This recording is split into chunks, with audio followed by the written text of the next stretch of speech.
bó ṣe pé mi ò jẹ́ kàkà kí Olódùmarè tì mí òdì ọ̀kárì láyé orí rẹ̀ á kàn ké máa rorò òkú rorò kì í kó yẹn jọ àwa lọ́mọ àgòròbọ̀ wo kàkà kí Olódùmarè fi táwọn lọ́kọ́nù lọ́jọ́ tòní adúpẹ́ púpọ̀ lọ gbogbo ẹ̀yin olólùfẹ́ iléeṣẹ́ Oyè Ọlọ́run TV káàkiri orígun mẹ́rin àgbáńlá ayé ojú òní tìyín láéláé bẹ́ẹ̀ bá ti ń lé ẹ̀ ò máa bá a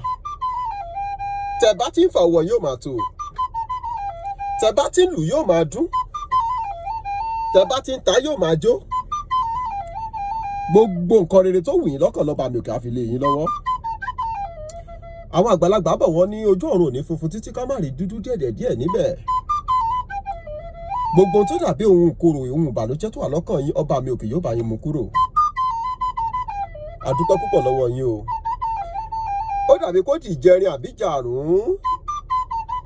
tá a fi fọ́nrán kan léde lórí YouTube channel wa lórí YouTube channel Oyè Ọlọ́run TV wípé a nílò ìrànlọ́wọ́ kẹ́yìn olólùfẹ́ wa ràn wá lọ́wọ́ kẹ́ ẹ dá sí kẹ́ ẹ fún wa ló ká fi ra mọ́tò táwọn máa fi ṣiṣẹ́ nílé iṣẹ́ Oyè Ọlọ́run TV adúpẹ́ pé Olódùmarè ṣeun nígbà wọn lọ́hùn-ún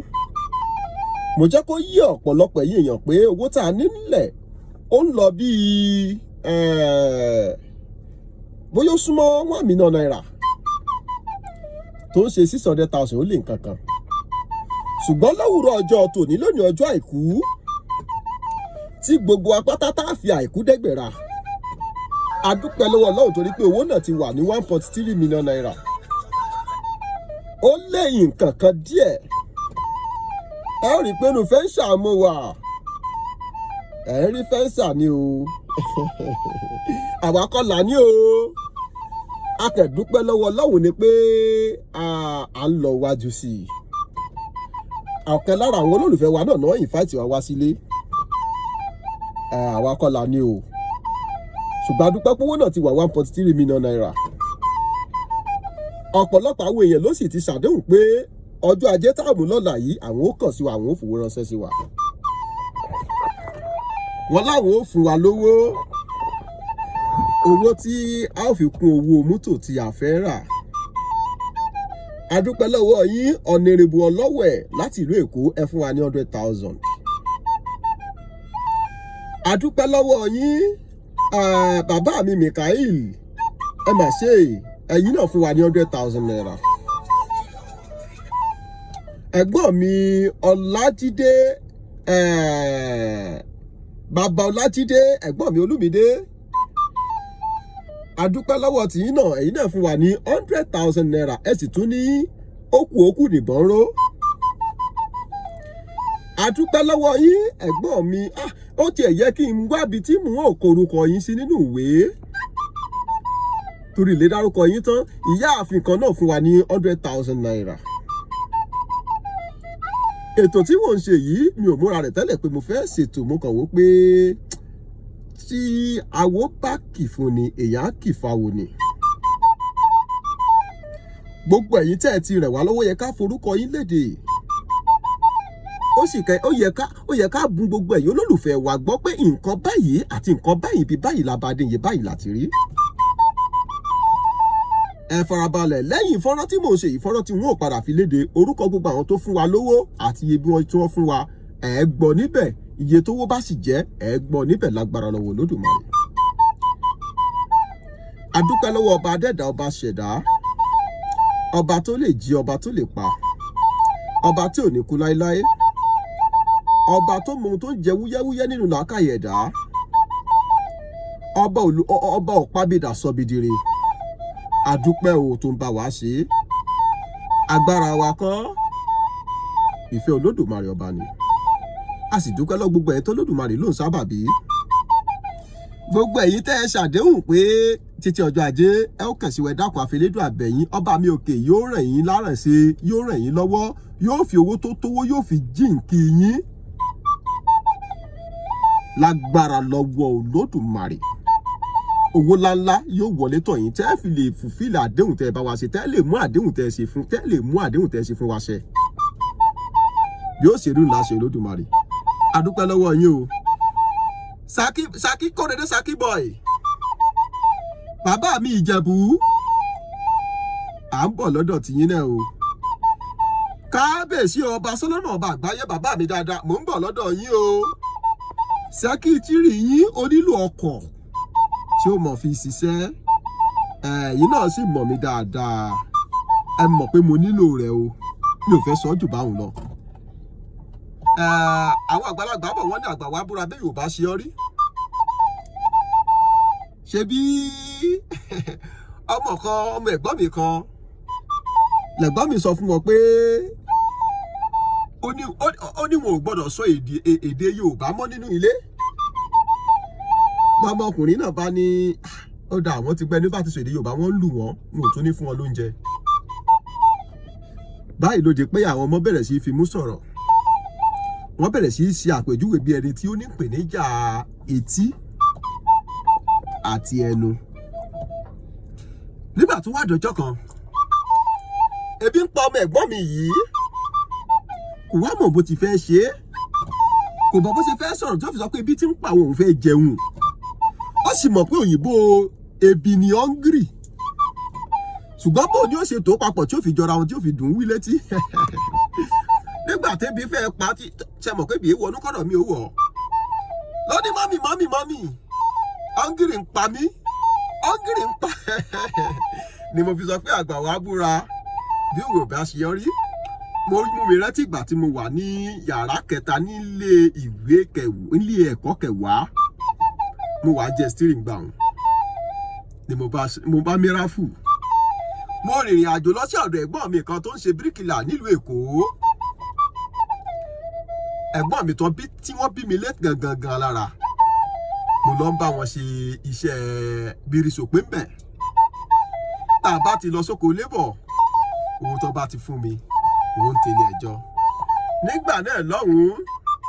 infrared ṣàjẹ́mù ó níyè púpọ̀ nígbà tí mò ń sọ yìí báyìí ni mo bẹ̀rẹ̀ sí túwó jọ owó tí mo rí gbà náà lọ bí 3,500 ẹ̀gbọ́n mi ń gbé ìlú Ewúpẹ́ ní Ṣàngó Ọ̀tà ní ìyànà Singa la bá gbéra lówùrọ̀ ọjọ́ kan a lọ sí Ṣàngó láti lọ ra nǹkan kan mo bá kógó tí mo ní lọ́wọ́ ṣùgbọ́n ṣàjẹ́mu mà SF ti wọ̀ mí lójú púpọ̀ nígbà tá a lọ ní dédé ibi tí yóò ṣe under bridge ní Ṣàngó Ọ̀tà nísìnyún ibẹ̀ làwọn ọmọ Ìgbò yìí gbẹ́gbẹ́ jó gíláàsì kalẹ̀ tí wọ́n ń ta ẹ̀rọ ìbánisọ̀rọ̀ níbẹ̀ ibẹ̀ ni mo dé mo bá rí ṣàjẹ́mu mà SF tí mo ti ń là lẹ́ẹ̀ láti ọjọ́ tó pẹ́ pé ìwọ fóònù yìí èmi ní ò sí lu ọjọ́ kan mo bá débẹ̀ mo ní arábìnrin àwọn ìbò tátàtà tí mo gbọ́ how dey o how market this phone how much mo ní this one na 8,000 naira mo ní okay 8,000 okay 5,000 mi mọ̀ bí mo ṣe fẹ́ sọ̀rọ̀ jù bẹ́ẹ̀ lọ o ni mo fi sọ pé ẹgbà wa búra bí Yorùbá ṣe ọ rí mo ní 5,000 ó ní no problem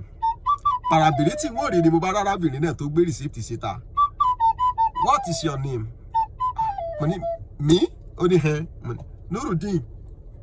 mi ò tètè mọ̀ pé rìsíptì ló fẹ́ kọ fún mi ló wá ń kọ́ rìsíptì kí ni ìmọ̀ ọkọ̀ máa dàbí kó ti fẹ́ ta ẹ̀rọ ìbánisọ̀rọ̀ yìí fún mi ni kòkò ìbò tí wọ́n fi sọ pé mi ò tí owó mi tó wà lápò mi 3,500 ni kò pé 5,000 kòkò ìbò tí mi sọ pé kó má kọ rìsíptì ni mo bá wọlé ni mo fọwọ́ jára pé èèmọ̀ fẹ́ wọ̀ nílùú Èkó lọ́jọ́ tòní. ẹ̀kọ́ náà mo kàn rántí òyìnbó táwọn Mr. Tijani kọ́lọ̀ bá ń forún kẹ wọ́n máa ń sọ fún wa tá a bá ti ń ṣẹ̀ṣàmù pé yá time up stop writing. ẹ̀kọ́ náà mo kígbe pé yes sister stop writing. ṣàrígbà mo sọ pé stop writing wá wojú mi báyìí pé bó ṣe pé English come and see this one now see the way they ask me to stop writing like we dey in the exam hall mo bá bú ẹ̀rín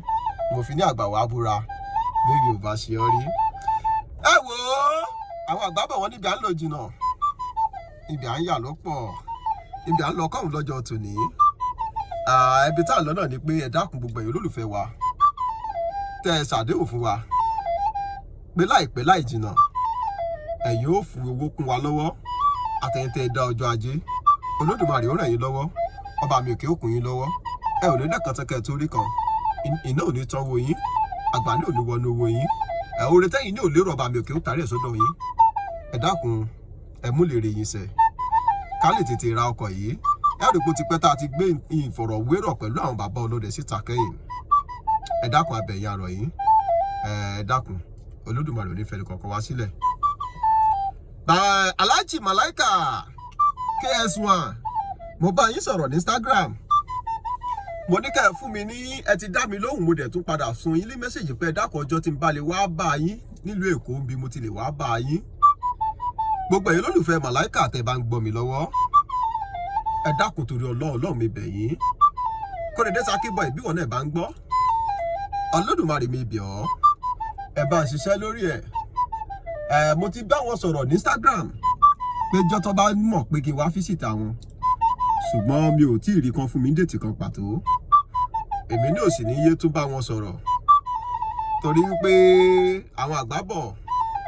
wọ́n ní bàbá rẹ̀ ní bálà ọ̀là kì í yá a sì mọ àwọn tó jẹ pé nínú indọ́sírì bàbá wá sọ́dọ̀ wọn tá a sọ pé ẹ dákun asunkún wá sọ́dọ̀ yín rẹ̀ wá lẹ́kún a mọ̀ pé wọ́n á rẹ̀ wá lẹ́kún a sì mọ àwọn tó jẹ pé bàbá wá sọ́dọ̀ wọn tá a sọ pé ẹ dákun rẹ̀ wá lẹ́kún wọ́n á gbọ́ ìṣòro yín ni láti fi yín ṣe ẹ̀ lásán ibi bàtà tí ń ta oníkálukú wa lẹ́sẹ̀ ọba mi òkè á bu òróró tó ra síbẹ̀ o ẹ̀yin tó bá sì jẹ́ pé Olódùmarè fún yín lágbára tẹ́ ẹ lè kún wa lọ́wọ́ láti gbé mọ́tò sí wa nídìí fẹ́ǹsà tí mo pọ́ọ̀sì sí státùsì mi inú ẹ̀ náà mo wà yìí ẹnìkan náà ló invite wa wọ́n fẹ́ ṣe nǹkan kan fún wa láti rìn wá lọ́wọ́ náà ni o ibi àbábá yàrá ajá jẹ́ kẹ́ ẹ gbọ́